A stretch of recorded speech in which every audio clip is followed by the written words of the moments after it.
Sometimes with these collisions, you've got some strange things to work out. So you've got a collision between A and B. A is moving along, hits B, B moves off at a strange angle. Now, you may have had the total momentum before as a nice horizontal line, and you may be looking for a nice 90 degrees, but you might not get it. So you get this vector afterwards. So this is your total momentum, and now you've got your momentum for B afterwards. This is after. And now you've got your momentum for B.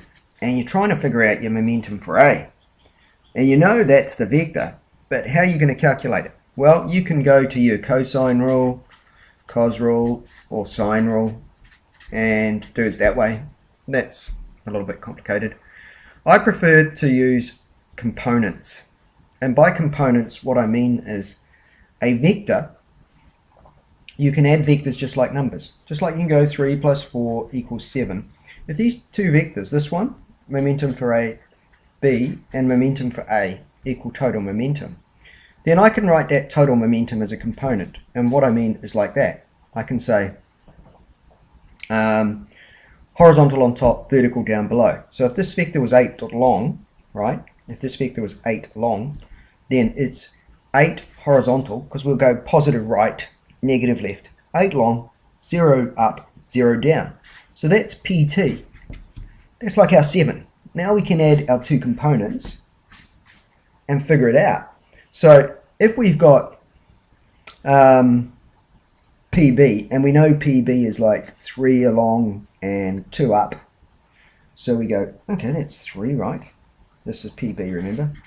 3 along and 2 up. Then we now know that PA must be 2 plus negative 2 equals 0, negative 2. And we know that 3 plus 5 must equal 8. So we've now got this vector here as being 5 and negative 2. Negative 2 and 5. So if I actually want to work out angles and stuff like that, I just use my trigonometry. And if I want to know the magnitude, I just use Pythagoras, 2 squared plus 5 squared, add them together, right, take the square root. So this always works. It's a nice little way to do it. If you are, I'm just trying to think, if you were to scale it up, there are times when we want to scale it up. What am I trying to say to you? I think I'm trying to say this. If you've got a triangle, and it's like this, and we're saying this is the vector, let's make this one 3, 4, 5. Right? Now we all know that works. 3 squared plus 4 squared equals 25 squared. That's Pythagoras. If I want to double it, so if we're actually writing that down as a vector, then we'd go horizontal, that would be 0, 3, plus minus 4, 0, and these two vectors will give that vector. Sorry, I've done that around the wrong way, haven't I? What we're basically saying is that this vector, so let's go that one and that one. So we go 4, 0 plus 0, 3 will give you that final vector, which you can see is going to be 4, 3. All right, and that's equal to that vector there, 4, 3. And we can figure out the size of them. That vector's 4 long, that vector's 3 long. We always knew we had to do Pythagoras to get that. 4 squared plus 3 squared, 9, so we know that is 5 long.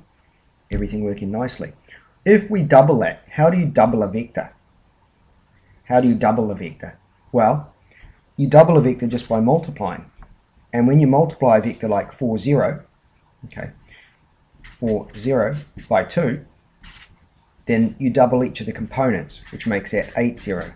Had that been a vector like 1, 3, and I wanted to double it, then I would make that 2, 6.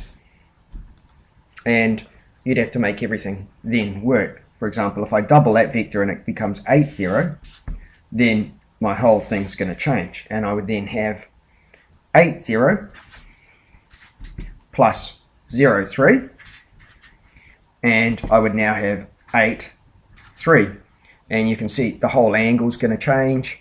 We now have a lower angle, and we now have a much longer hypotenuse. 8 squared is 64, and 3 squared is 9, so we'd find the square root of that. Just wanted to show you that little thing, that when you double the length of a vector, you have to double all the components, and it still works.